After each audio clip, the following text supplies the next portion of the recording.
Welcome to another episode of Courageous Conversations with Dr. Crystal. And I am so excited to have two really special guests with me today, Yvonne Jackson and Monica Bright.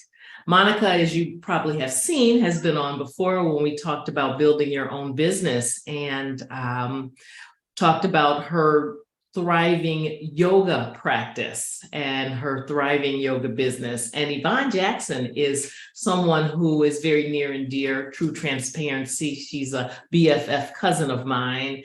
And each of these young women I have coached at different times in their lives and really have found their way to themselves. And I really wanted to take some time and talk about how those of you who follow me, if you're following me, please subscribe. And if you haven't subscribed, think about it and like if you like the video. But one of the things that I've been talking about over the last few months is finding your own joy and your own contentment in the life that you have right now, where you are exactly right now.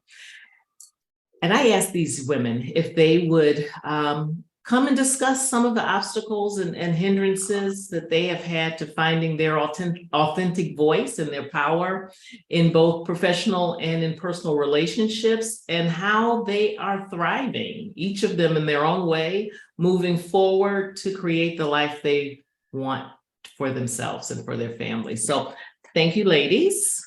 Thank you. Of course. So if you don't mind, and I did a really quick introduction, can you tell us a little about who you are? Sure. Monica, do you want me to go first? Sure.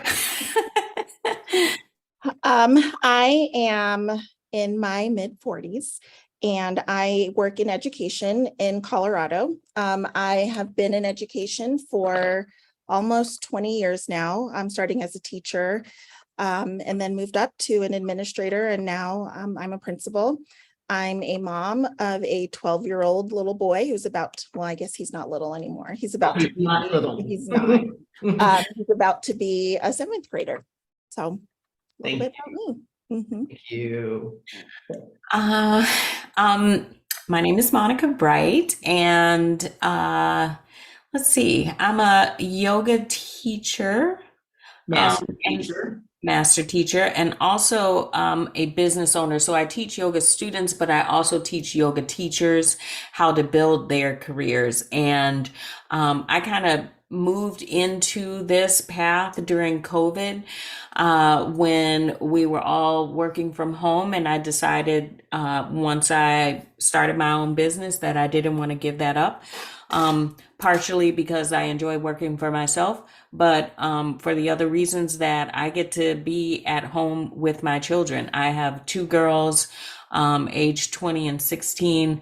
One's off in college, but my youngest daughter, who's in high school, we get to spend so much valuable time together, and that was such a gift over the last 2-3 years that I wanted to hold on to that because she'll be an adult soon, and I don't know if she'll choose to move on or if she'll stay living with me. She's always welcome.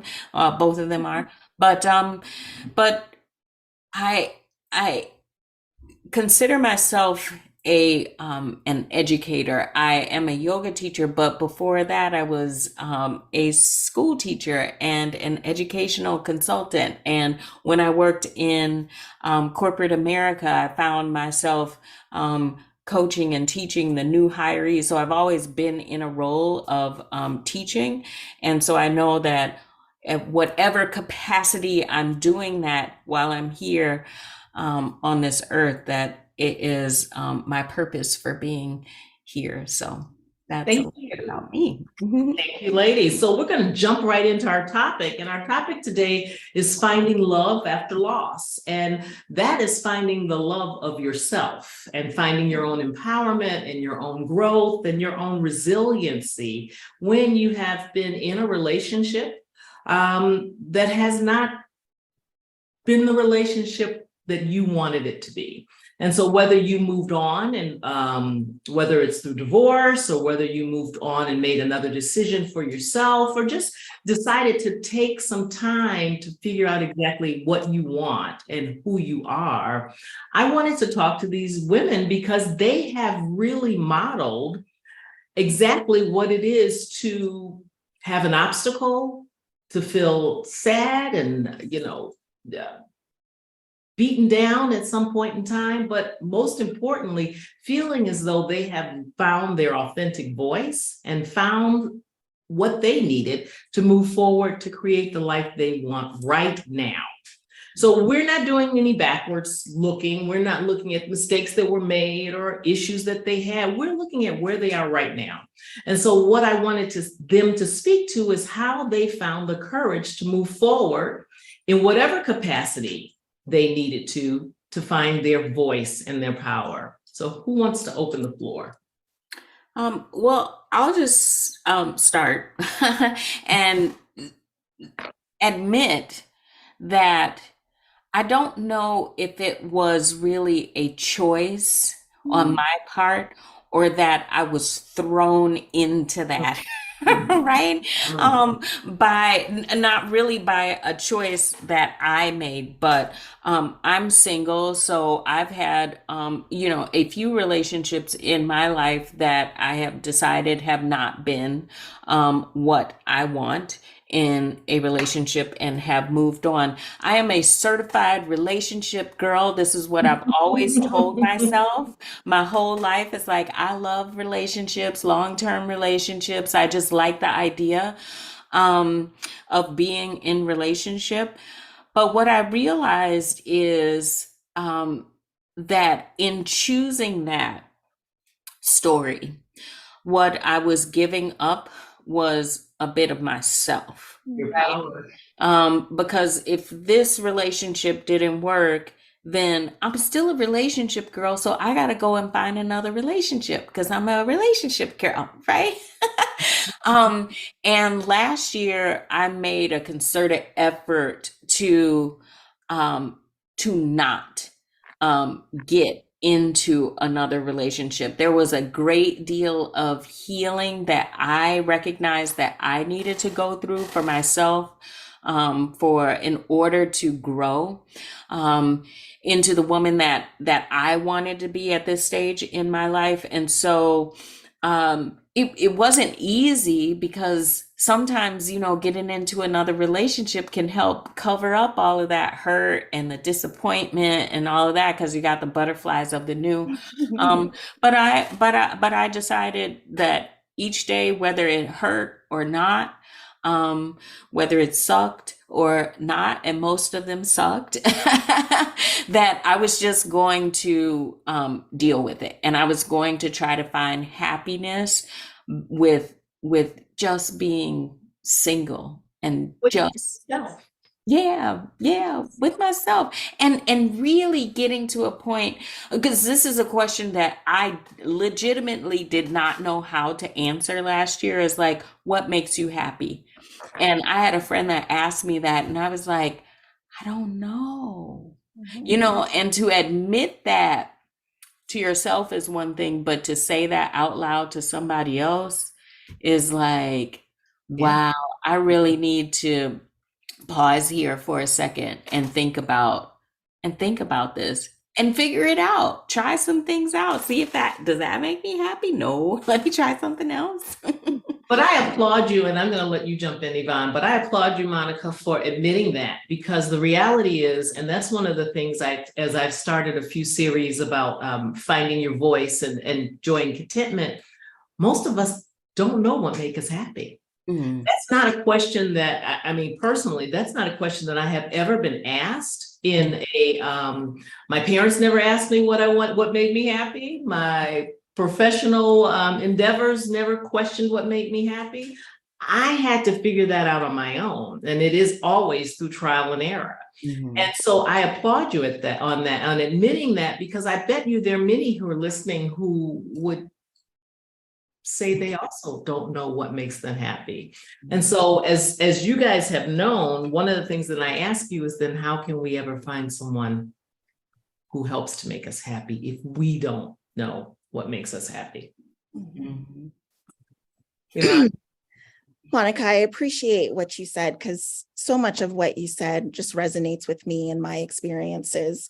And you're right. I didn't really have the choice to not be in a relationship. It was just kind of thrown at me. And so I had to figure something out. And I feel like my identity became a wife and a mom, not Yvonne, Mhm. not Yvonne the person, but Yvonne the wife or Yvonne the mom. So I struggled a lot with what made me happy. And so I had to take a lot of time being alone, which, like you said, Monica, sucks. Mhm.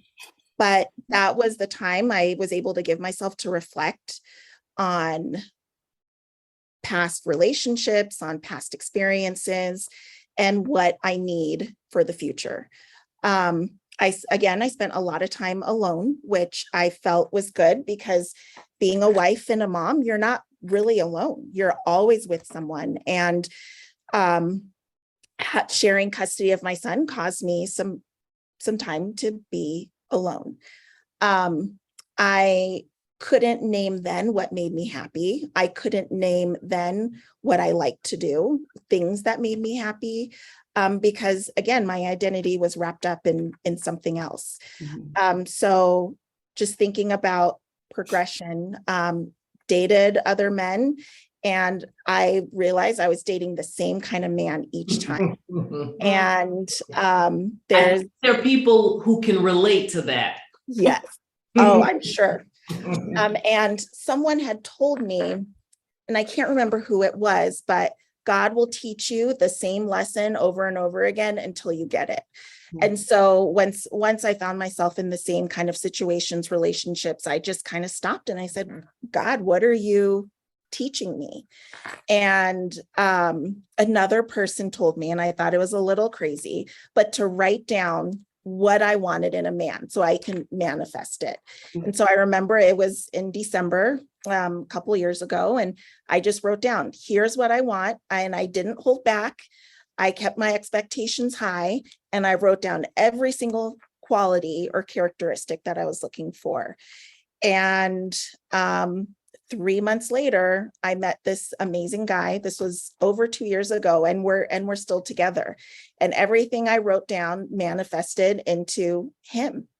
And I don't think I would have gotten to the place where I was at that time, if I hadn't taken that time to be alone and to reflect and to think who I am as a person. Because yes, I'm a mom. That is a very, very important part of my identity, but I'm also lots of other things too. So I just appreciate that time that I was forced to take to Well, be thank able you to both reflect. for correcting me that this was not time that either of you wanted to take, but I'm going to push you both. And just because I know a little of your stories and say it may not have been what you wanted to do, but I know at certain levels that it is actually what you knew you had to do for you, because you had to grow into the person that you wanted to become. And you both have talked about how identity is so important. And I think especially for women and professional women in particular, you know, we become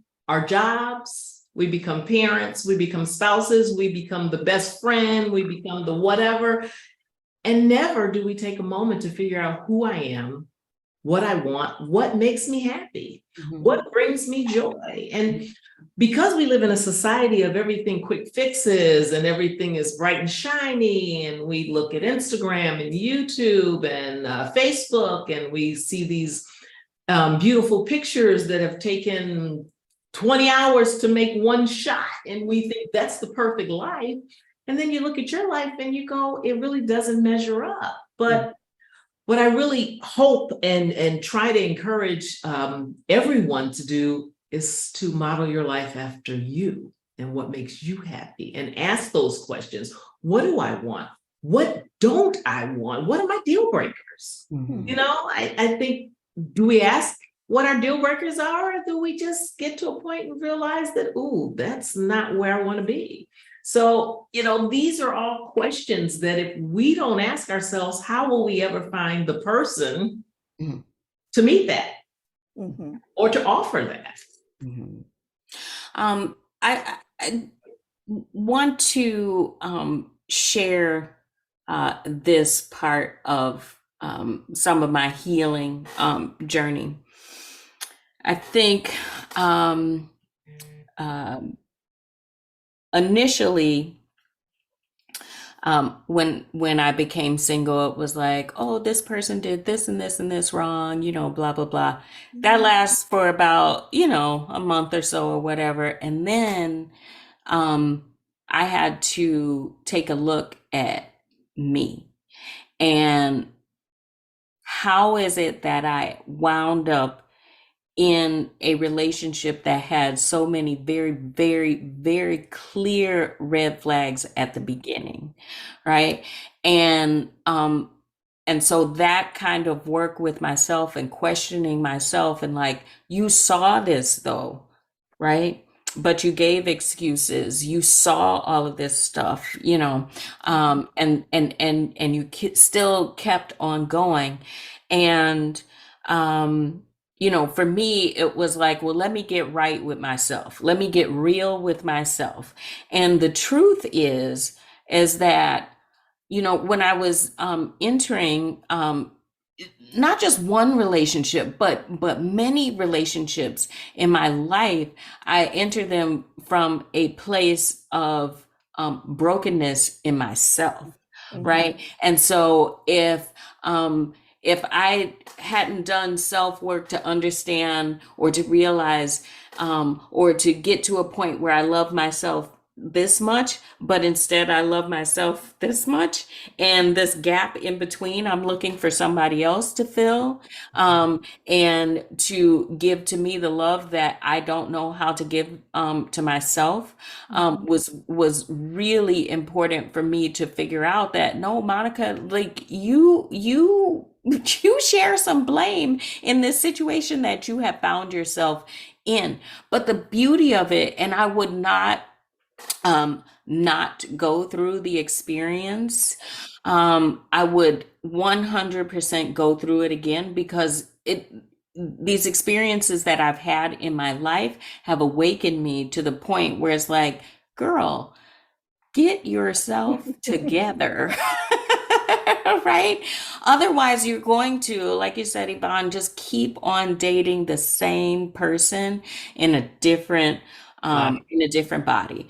And so along that path, I talked to you a little bit about this, Crystal. We've had some conversations about this term that I kind of created myself. I don't know if it's like real or not, but it's like conditional happiness, where I place my happiness on conditions outside of me, right? Absolutely.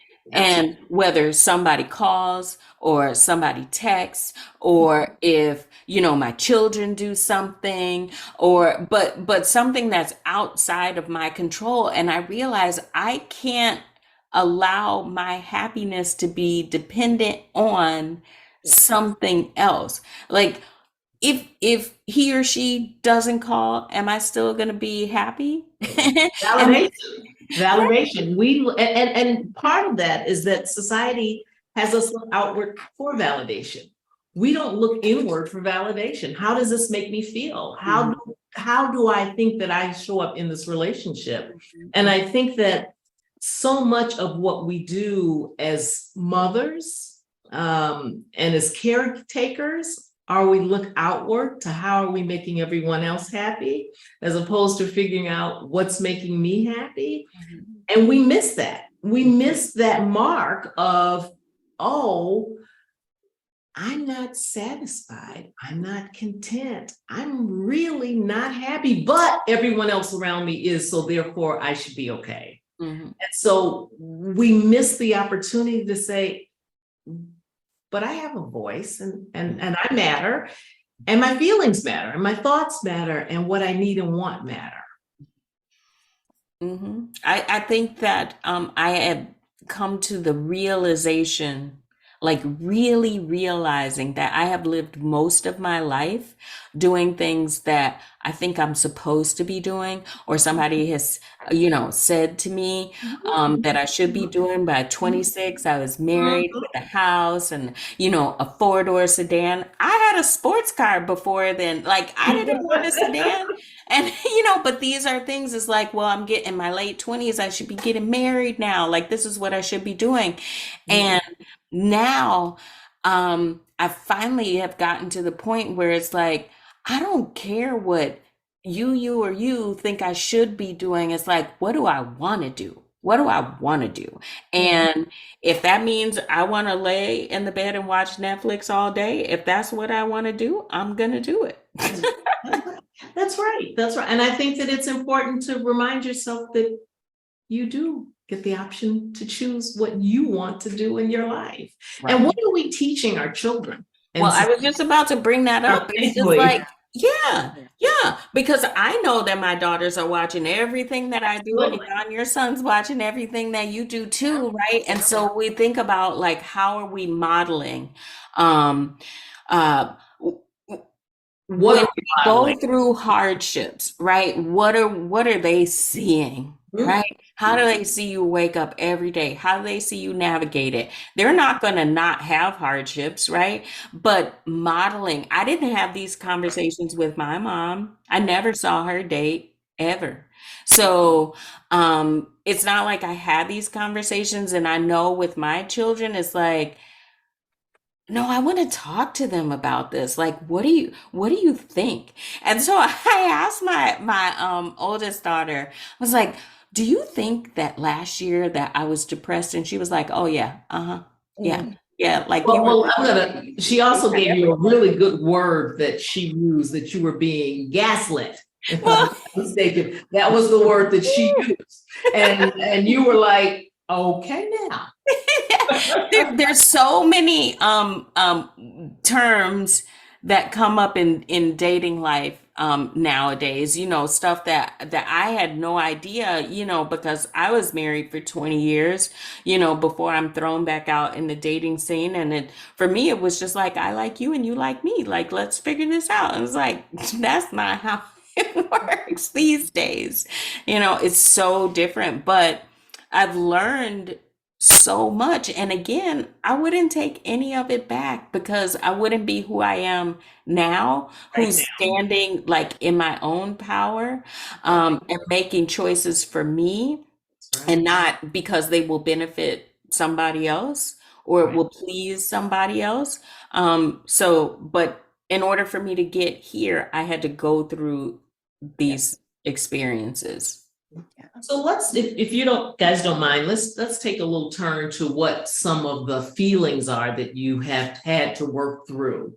And Monica, one of the things that you talked about that I thought was really, really important is how we place blame outwards initially, and then we place blame inward. And I dare say that we start nitpicking and going through the nuances and redoing and replaying, and what could I have done differently, and how did I misstep here, and what, as opposed to taking the time to actually understand that this is actually what happened. And while it's not okay, it's leading to growth and resiliency. So what kind of obstacles did you guys personally feel that you had to overcome in order to move forward so that you could be where you are now? I think for me, I am definitely a self-proclaimed people pleaser. That is something that at 40, almost 43 years old, I'm still working on.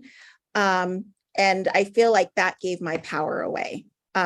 Without being able to use my voice or be authentic or share my true feelings, I wasn't allowing myself to be authentic, because I always said what the other person wanted to hear. And I think that contributed to my identity and not knowing who I was, what I liked, what made me happy. That was one thing that I really noticed that I needed to work on, which I think also ties into self-esteem. You're afraid to share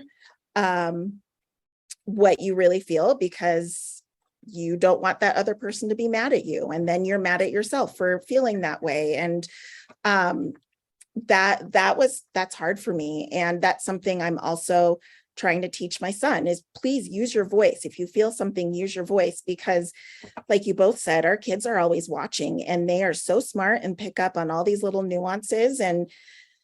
But I've realized I can say all that I want, but if I don't model it for him, it's not going to connect. That's right. So just trying to empower himself and me to not be afraid to use our voices, because our voices matter. Our voices are important. And having differences, I think, makes relationships, connections with people exciting. And that's okay.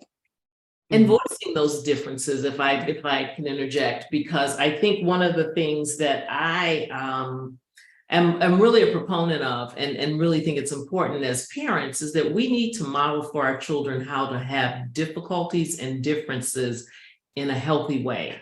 And that there are times and experiences where people will not agree. What do you do during that time? Do you shut the other person down? Do you walk away? Do you eventually come together and talk? These are things that we are that our youth need to see us model, and our children, women, need to see that it's okay to disagree in a respectful, responsible way. Men need to see that it's okay to have a woman disagree in a respectful, responsible way, so that there is this wonderful, strange word. I don't know if you've ever heard this before, communication. We've lost the art of communicating. You don't like what I said. I don't like what you say. I'm going to harm you. I'm going to walk away. Our relationship's ended. We have to go back to where we can communicate and communicate about differences. I also think a lot about when I mention my son, I think of how I grew up as well. And I feel like that is all connected. Monica, you mentioned your mom and not ever seeing her date. I think of conflict. I never outwardly saw my parents have conflict with each other. But even though they didn't have conflict, being a kid and being intuitive, I knew that there was something up between them. I knew that they were mad at each other. So not really seeing what healthy, I don't want to say healthy, but what communication or healthy conflict looks like, and it wasn't modeled, you kind of pick up your own stuff, or you just repeat what you saw your parents do or your family members do.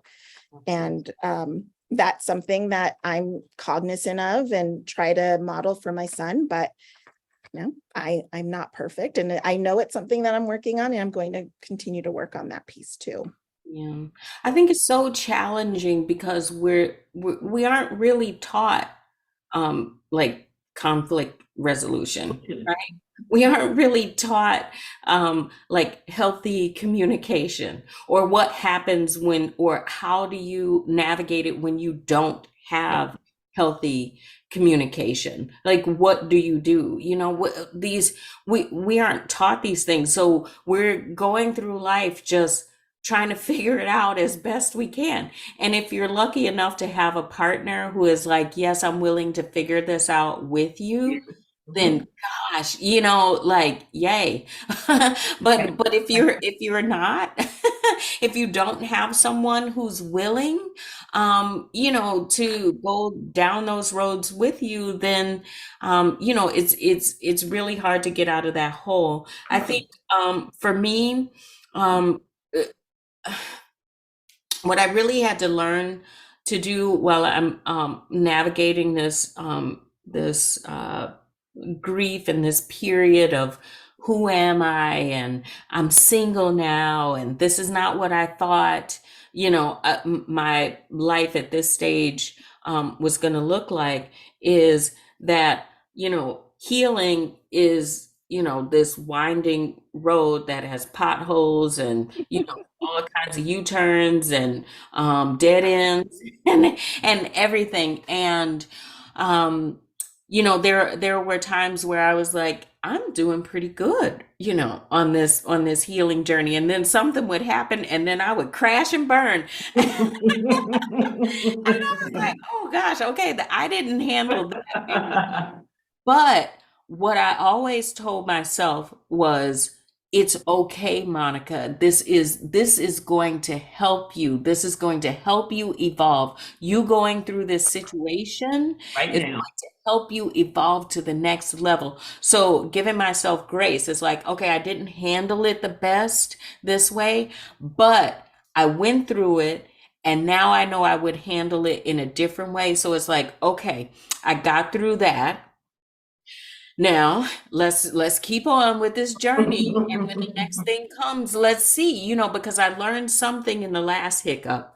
So Okay. let's see if the thing that I learned in the last hiccup, can I apply it to, what is to come in the Mhm. future, and to not be so hard on myself. Like, like I was broken. I was destroyed, Mm. honestly. And so to pick myself back up and really get through this and not cover it up with a new relationship was something that I felt like I really need to do at this point in my life. And so, I've shared with you, Crystal, that I've dipped my toes back in the, dating game, and I'm like, yep, nope, I'm not ready. you know? Absolutely. And to be honest, it's some of it is like, yeah, you and I are not a good match. Like, you would not be who I would choose. But then on the other hand, I have found myself like dipping my toe in and starting to lose myself. And I don't want to get to that. Mhm.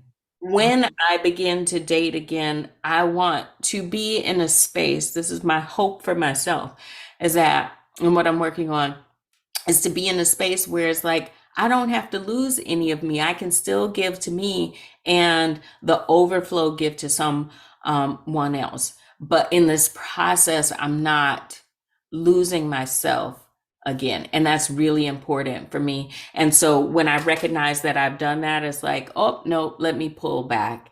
Because I have a little bit more stuff to do with myself, and I'm okay. I'm okay. Like, finally, I'm okay with being single. And I want to remind you that, healing is a journey, not a destination. You don't get to a place where you say, I'm healed, this will never happen again. There will be obstacles and bumps and bruises, and you may fall back and fall ahead.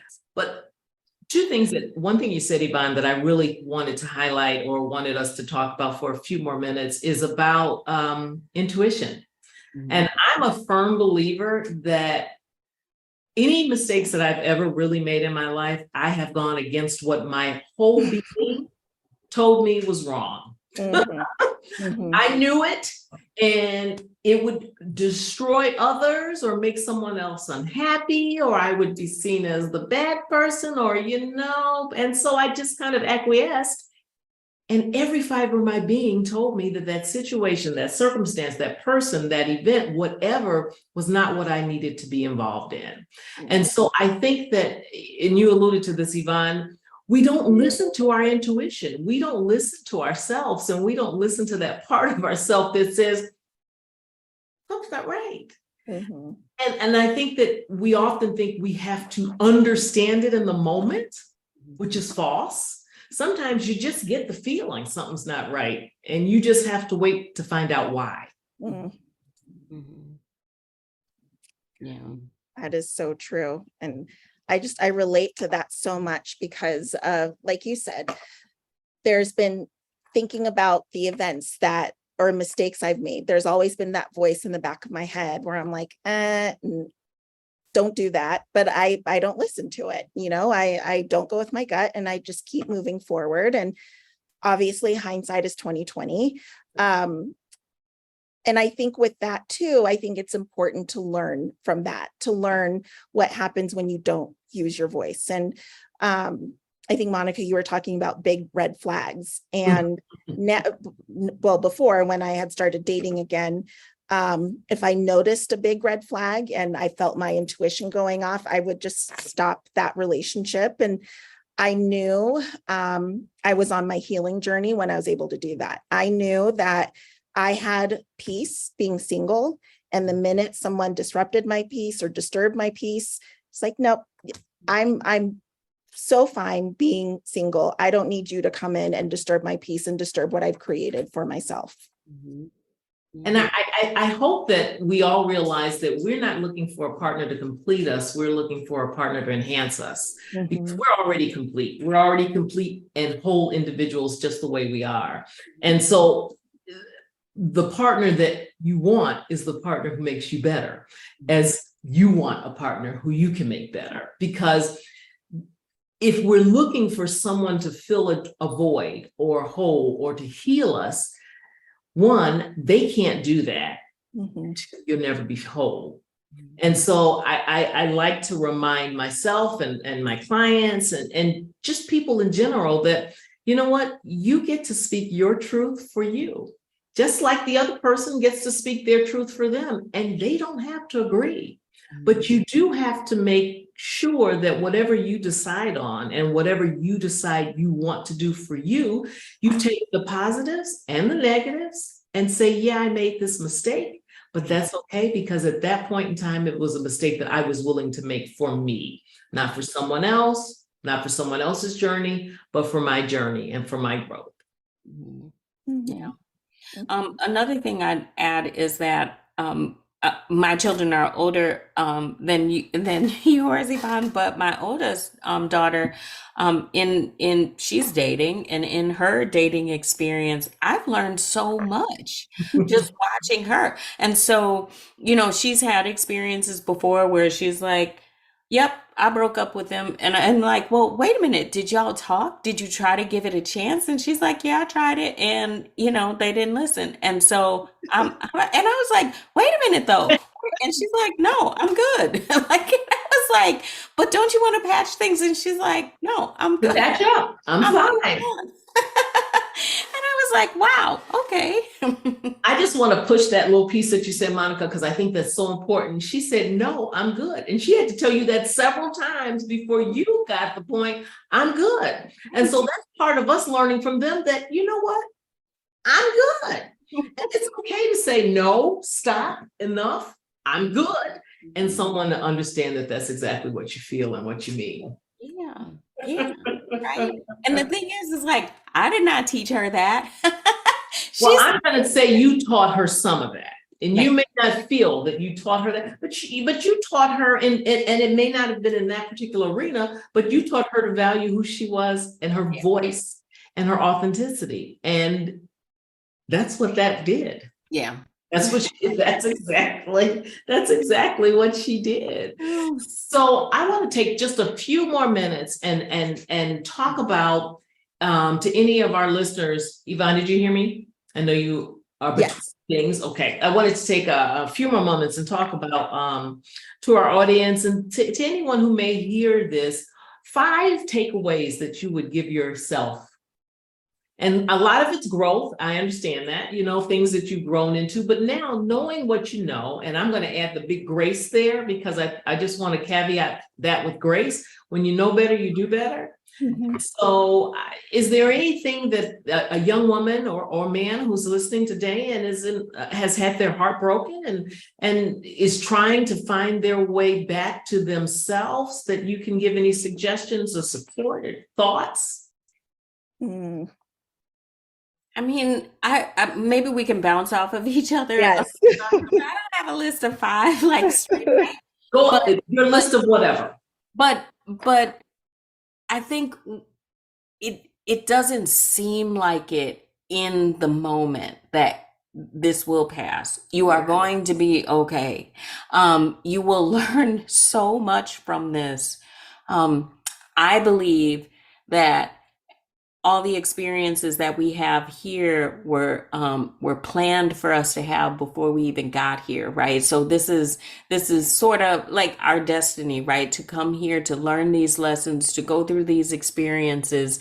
And I think that is what has helped me so much. It's like, okay, so I chose to come here and experience this duality of wanting to be in a relationship and experience so much relationship pain or pain in relationships, right?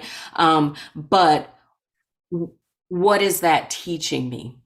What is that teaching me? And just like, will I ever get to a solid like answer and I'm done? Right? I don't know. But always questioning and just being really curious about the process. Um, and like you said, giving myself grace and not being so hard on myself. Like, everybody makes mistakes. There's nobody who doesn't. Um, and we can have these mistakes, grow, learn from them, and keep on moving. Mhm. Yeah. Mhm. One thing I want to say is your heart will heal. It might not seem like it in that moment, but it will. It might seem like the worst day of your life and you'll never experience anything like this again. And you'll get through it. You will. Another thing that I think of is learn to love yourself, learn to find joy in yourself.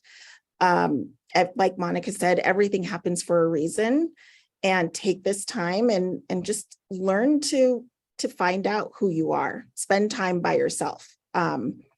It's hard, but I think it's something that everyone needs to do. Another thing that I can think of is find your people. When I was going through just some hard times, I had my people that I can talk to, that I could cry to, that I can pick up the phone, and I knew they would answer at any time. I really don't think I would have been able to get through some of those hard times without my people. And so rely on them, lean on them, and spend time with them too. I think that's really important. Mhm. Yeah. I would say two more things. Um, the first is that I spoke to a good friend of ours, and I was like, "Oh my God, my heart is broken. How do you heal?" And she responded and just said, "Your heart is not broken. It has burst open. It has expanded, and it is." Open to receive so much love. And so when you do find your people, um, um, they can aid so much in your healing. It can give you so much, to work from, give you some different perspectives to think about. Because, I was just running around like, my heart is broken, my heart is broken. Oh my gosh, I'm so devastated, and then when I thought of it from a different perspective, it was like, wait a minute, I have this capacity to love even more. And so I'm just so looking forward to that, to being able to love, and starting with myself, right? How can I do this with myself? The second point has escaped me right now, so I'm gonna see if it comes Okay. back. But yeah. I love the way you guys have ended this, because the most important piece that I think that has been said over and over again today is loving yourself. And that, I'm a proponent and I'm a believer that you can't love someone else until you know and love yourself. And we aren't taught that. Society doesn't teach us that. Society teaches us that we need to look outward for acceptance and approval and validation. We aren't taught to look inward for what we feel, what we need, what we want, what brings us joy. And so one of the things I was so grateful for you two saying that you would come on and discuss this with me today was that you each are on very different journeys. But most importantly, you have found your authenticity and your voice and your power, and you've decided how you want to show up and move forward in your world. And no, is it perfect? Not at all. And are there days that are really difficult? Yes. And are there days that are really, exciting? Yes. And everything in between. But when you believe that you will be able to master and conquer and grow, become the person that you want to be, that's when you can sit back and just wait for it to happen. Because you can't force growth. You can't force it. You can't just say, tomorrow I'm going to stop grieving and it's all over, because invariably what will happen is something will happen, or you'll be reminded of something and you'll be right back where you were. So thank you, ladies, for taking the time to tell your truth, to share your heart, to give some advice and some support to each other. And I want to also not downplay the importance of finding a coach or someone that you who has a professional orientation in either relationships or just coaching, that it is important sometimes when you find that you are stuck. Mhm. Because sometimes you get stuck, and that doesn't mean that that's a negative or you're moving in the wrong direction. It just means maybe you need, as you said, Monica, a fresh perspective to see what you need to do and what you need to do, to what you have to offer or what you need to do to move forward. Right, absolutely. And just to jump off your last point, the difficult days are not as many as they used to be, right? That's number one. And then number two, when they do happen, I know how to manage them better, so that like this whole process where it was like more difficult days than not difficult days, and on those difficult days I was going down rabbit holes and doing all kinds of destructive things, it's those days are less, and when they happen, I know how to keep my sanity. I know how to work through them so that they can be difficult and I can still navigate and get to the other side and keep on moving with my life. But it's super important to be able to to talk to people, to get the stuff that you're thinking in your head out, and listen to somebody else, and a certified person if you can.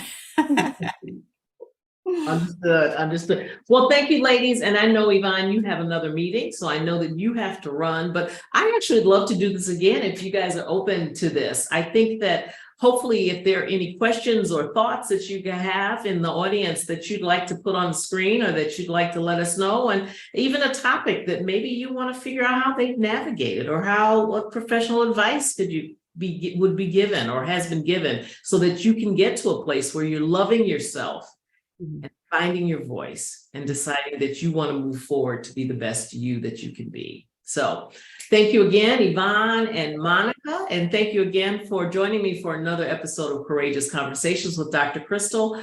I hope that you like and subscribe to today's conversation. So thank you guys so very much for joining us. And again, thank you for joining Dr. Crystal. Thank you.